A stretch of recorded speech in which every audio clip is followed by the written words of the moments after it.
Mi vida con la ola, de Octavio Paz.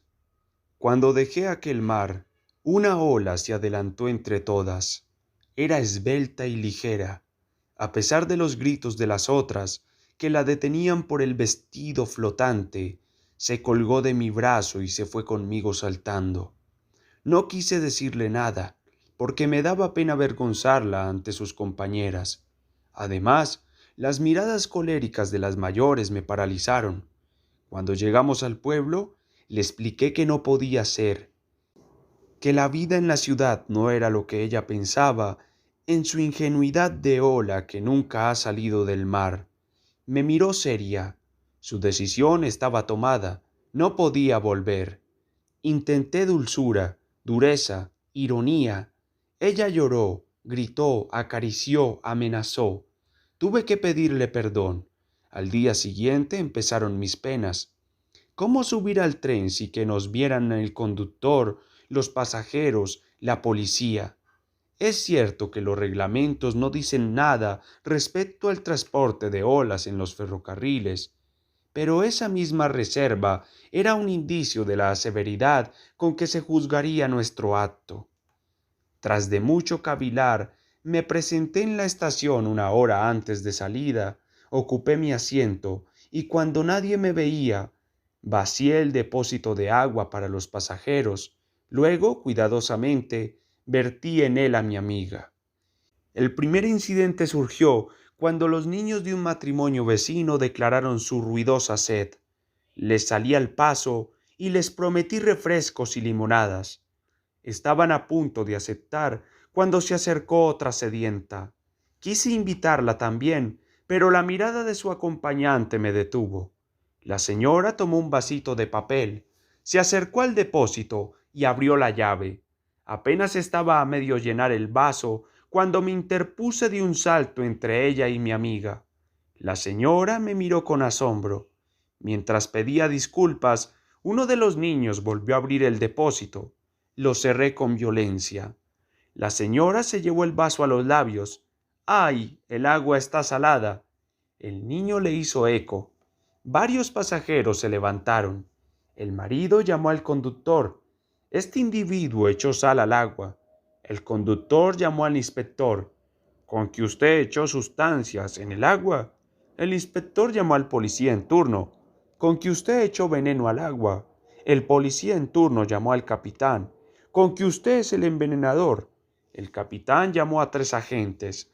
Los agentes me llevaron a un vagón solitario, entre las miradas y los cuchicheos de los pasajeros. En la primera estación me bajaron y a empujones me arrastraron a la cárcel. Durante días no se me habló, excepto durante los largos interrogatorios. Cuando contaba mi caso nadie me creía, ni siquiera el carcelero, que movía la cabeza diciendo: «El asunto es grave, verdaderamente grave. No había querido envenenar a unos niños». Una tarde me llevaron ante el procurador. «Su asunto es difícil», repitió. «Voy a consignarlo al juez penal». Así pasó un año. Al fin me juzgaron. Como no hubo víctimas, mi condena fue ligera. Al poco tiempo, llegó el día de la libertad. El jefe de la prisión me llamó. «Bueno, ya está libre. Tuvo suerte. Gracias a que no hubo desgracias.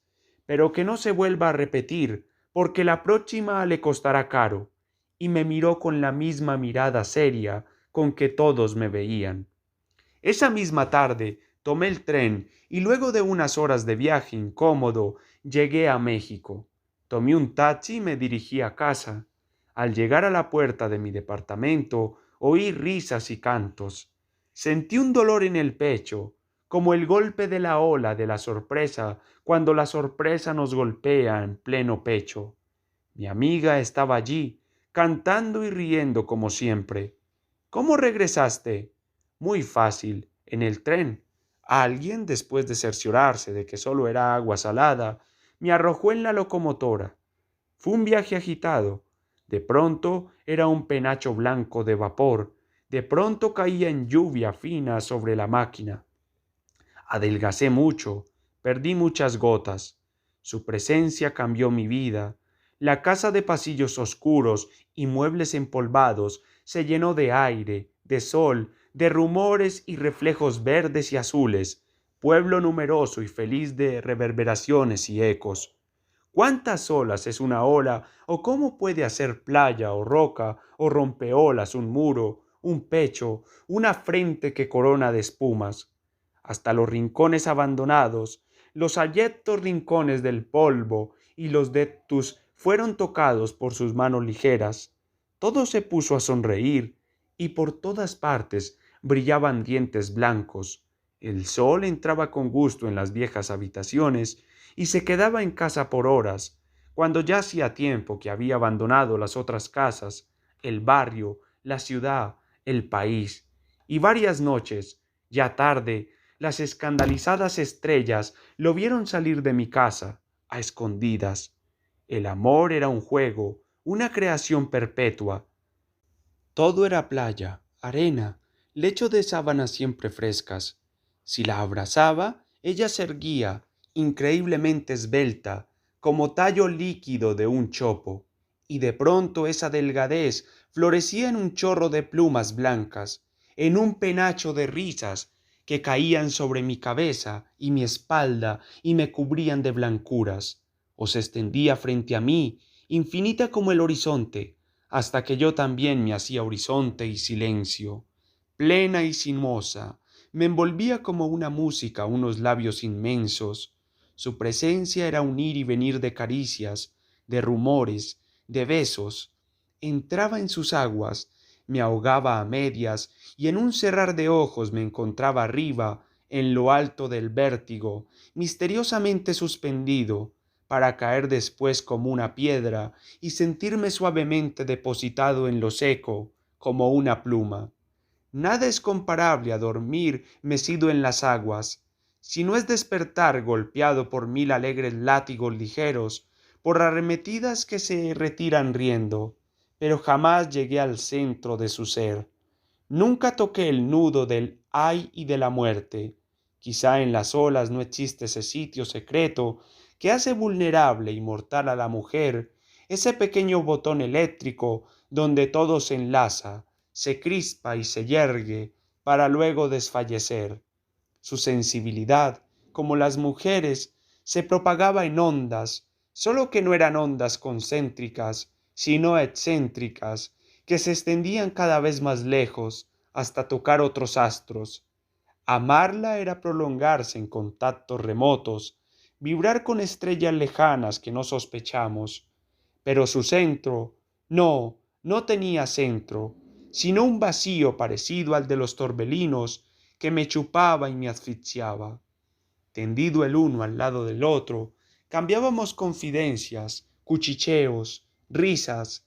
Hecha un ovillo, caía sobre mi pecho y allí se desplegaba como una vegetación de rumores. Cantaba a mi oído, caracola, se hacía humilde y transparente, echada a mis pies como un animalito, agua mansa. Era tan límpida que podía leer todos sus pensamientos. Ciertas noches su piel se cubría de fosforescencias y abrazarla era abrazar un pedazo de noche tatuada de fuego, pero se hacía también negra y amarga. A horas inesperadas mugía, suspiraba, se retorcía. Sus gemidos despertaban a los vecinos. Al oírla, el viento del mar se ponía a rascar la puerta de la casa o deliraba en voz alta por las altas azoteas. Los días nublados la irritaban, rompía muebles, decía malas palabras, me cubría de insultos y de una espuma gris y verdosa. Escupía, lloraba, juraba, profetizaba.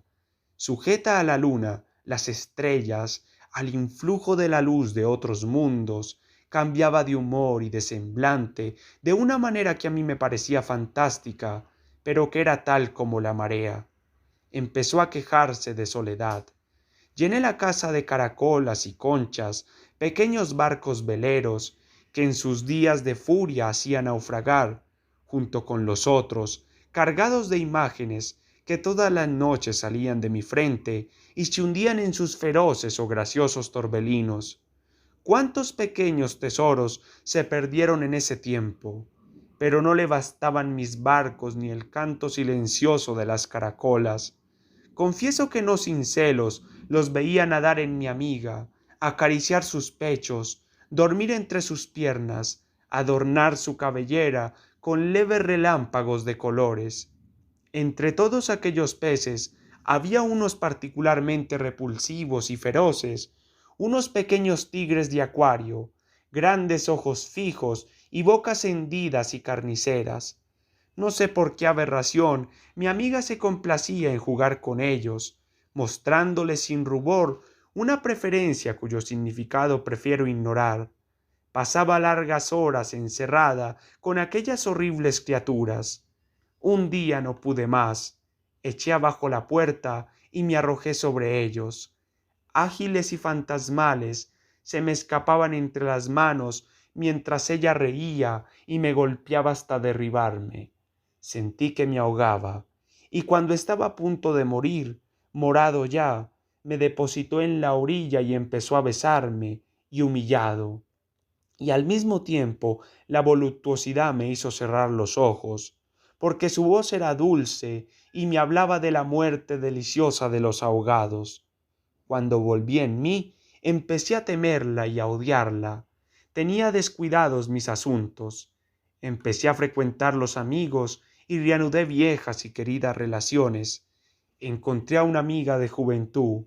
Haciéndole jurar que me guardaría el secreto, le conté mi vida con la ola. Nada conmueve tanto a las mujeres como la posibilidad de salvar a un hombre. Mi redentora empleó todas sus artes, pero ¿qué podía una mujer, dueña de un número limitado de almas y cuerpos, frente a mi amiga, siempre cambiante y siempre idéntica a sí misma en sus metamorfosis incesantes? Vino el invierno, el cielo se volvió gris, la niebla cayó sobre la ciudad, llovía una llovizna helada, mi amiga gritaba todas las noches, durante el día se aislaba, quieta y siniestra, mascullando una sola sílaba, como una vieja que rezonga en un rincón. Se puso fría. Dormir con ella era tirar toda la noche y sentir cómo se lavan paulatinamente la sangre, los huesos, los pensamientos. Se volvió impenetrable, revuelta. Yo salía con frecuencia y mis ausencias eran cada vez más prolongadas. Ella, en su rincón, aullaba largamente. Con dientes acerados y lengua corrosiva roía los muros, desmoronaba las paredes. Pasaba las noches en vela, haciéndome reproches. Tenía pesadillas, deliraba con el sol, con un gran trozo de hielo, navegando bajo cielos negros en noches largas como meses.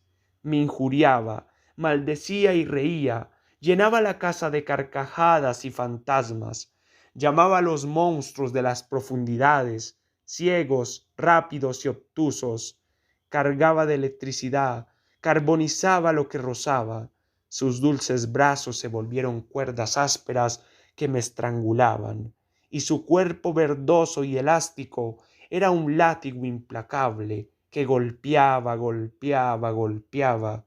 Huí. Los horribles peces reían con risa feroz. Allá en las montañas, entre los altos pinos y los despeñaderos, respiré el aire frío y fino como un pensamiento de libertad. Al cabo de un mes regresé. Estaba decidido. Había hecho tanto frío que encontré sobre el mármol de la chimenea, junto al fuego extinto, una estatua de hielo. No me conmovió su aborrecida belleza. Le eché en un gran saco de lona y salí a la calle, con la dormida a cuestas. En un restaurante de las afueras la vendí a un cantinero amigo, que inmediatamente empezó a picarla en pequeños trozos, que depositó cuidadosamente en las cubetas donde se enfrían las botellas.